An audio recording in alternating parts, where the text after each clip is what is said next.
Hello YouTubers, this is going to be my woodworking project for DaFrogToad.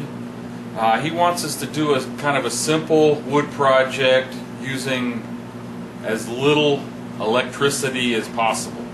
So let's get this project on the roll. I've got a piece of pecan. I got this one time when I was down in Georgia. I wish I could get some more of it. But I got a line. I'm going to cut this lengthwise. I'm going to rip cut it on that line with this handsaw. I've got a wood bench over here that's got the vise on the end, and I can put the wood pegs in to hold it. So I'm going to take it over there and put it in that vise, and I'll show it to you when I get it over there. So here it is. I got a wooden peg there, a peg in the vise, and here's the crank over here. I don't know if you can see it. I am going to cut this off right now. This is going to take a while. So I'm going to shut the camera off and cut it off with the handsaw. Be right back with you. There. Did I say pecan was hard? Whew. Don't mind the black mark here. When you're cutting it off, and there was a knot right there. When I cut it off, the blade heated up, and it kind of burnt the wood right there. So let me get this out of here.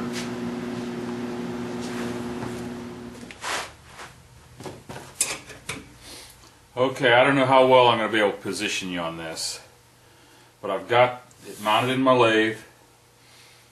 I've mounted my tool rest here.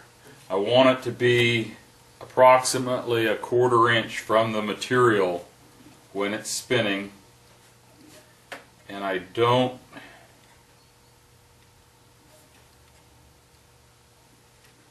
and it looks like that cracked when I drove that drive dog in there. Doggone it, I'm going to have to check that out. Anyway, you don't want it, you want it about 1/4 inch, and you want to spin it all the way around to make sure it's not going to hit when you get to turn it. Now, the thing I don't like about this lathe, the on-off switch is back here. So I always have to reach over my material to turn it on. I've got it on the slowest speed when I first start out. Now I've got my gouge. It's kind of a medium size on my big tools.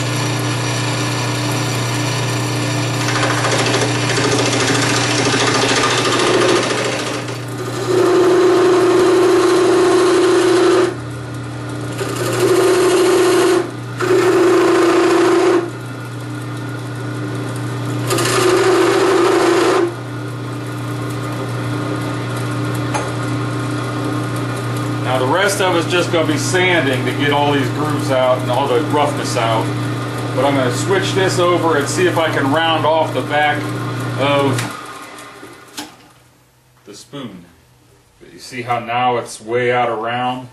And this is the side that'll be cutting when it comes around there.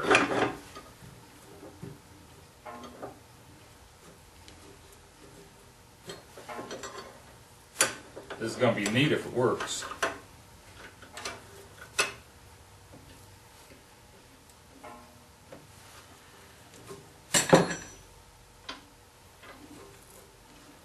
It may break right when I turn it on and go flying, and this may be my last video. I've got it as slow as it'll go. Let's see. I'm standing back out of the way.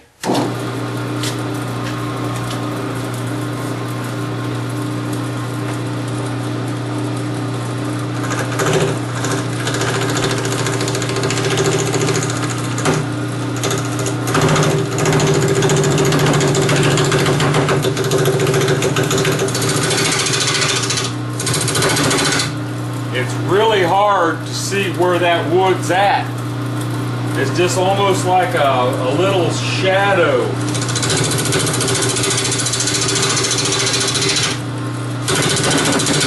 I went to my very small gouge so I wouldn't be trying to cut so much out. It needs to be working a lot better.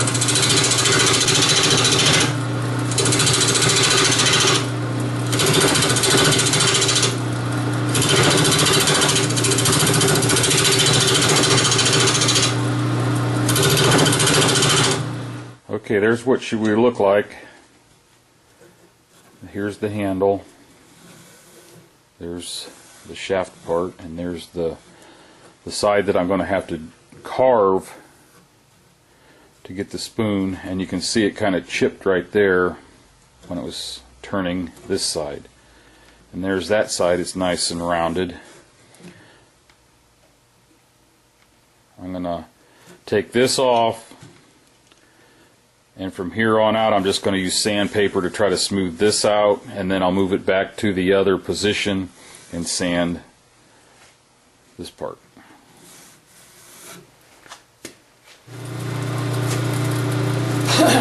Okay, this is how we sand it. This is 80 grit sandpaper.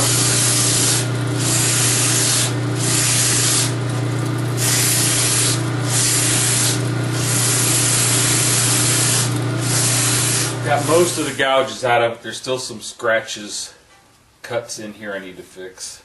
A little bit here. The back side of the spoon here, I just sand it like this. It was just too hard to try to sand it with the lathe running.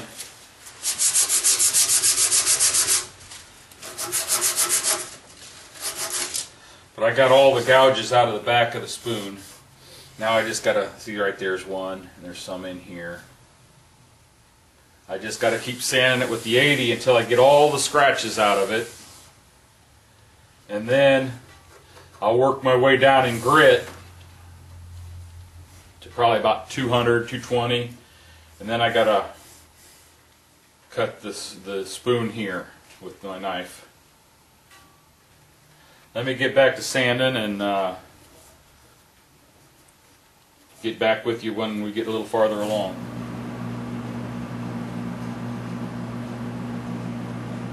Okay, I started this project yesterday and I'm out here finishing it up today.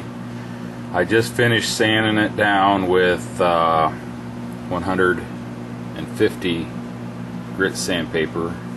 So this is all done here. I've got to get my spoon knife out and carve that. Here's the knife. It is a Eric Frost Mora Sweden. I don't remember, it says 184. I don't know if that, because you can get them with the edge on one side or the other side or both sides. So this is the one I've got. I think I'd like to get one with the edge on the other side also, and I would really like to make some more of these spoons, because my first one's turning out pretty nice, I think. If I do make more, I'm going to make something that will mount on here and come up here and have a bearing pushing here and on top.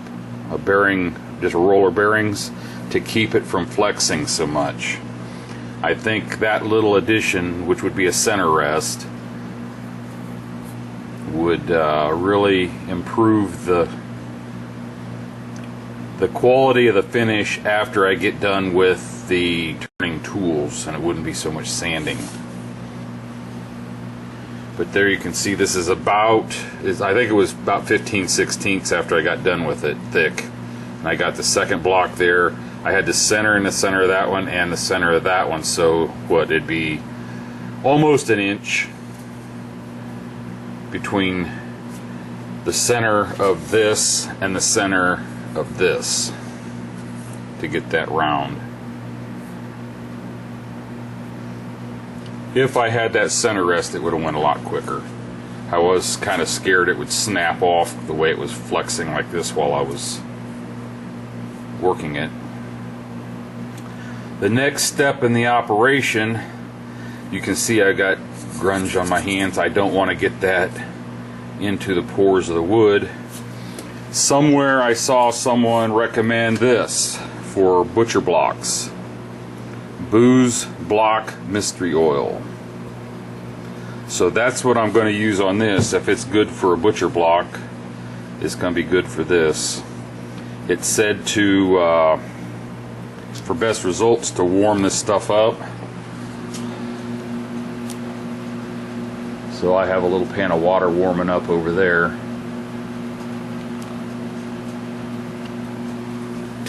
Then I will use this nice soft cloth to wipe it on, get a good coat on it, wipe off the excess. I believe it said after 4 minutes, 5 minutes.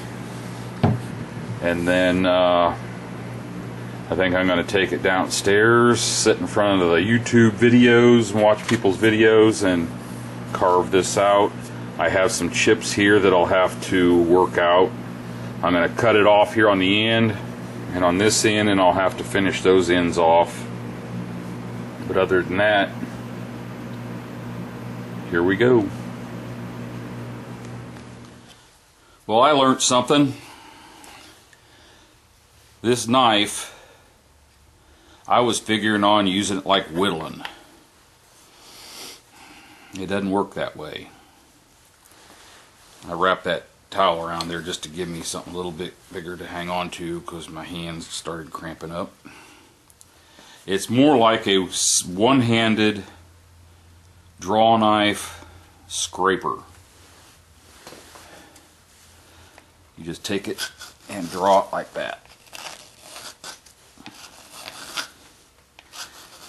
And you can see it's starting to get a pretty good spoon cup in there. Gotta pay attention to what you're doing.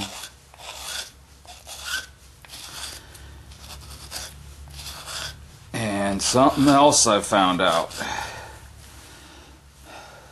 There are a lot of these little shavings in the way of your perfect spoon.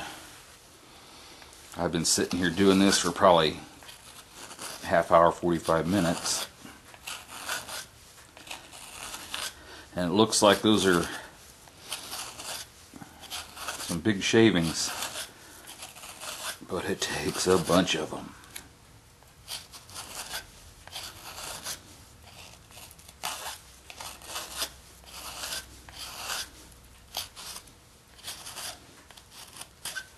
Here, I made a nick. There it's gone.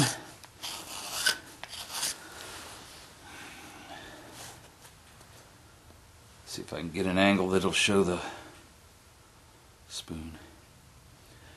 I am going to keep a whittling away, but this is going to end the video right here. It's plenty long. It's been a fun project, and I hope this isn't my last one. But there it is. I put some of that oil on it before I started handling it. That's why that's lighter colored. This has got that oil in it. But there we go. I will be using this spoon this late winter and fall canning. Thanks for watching.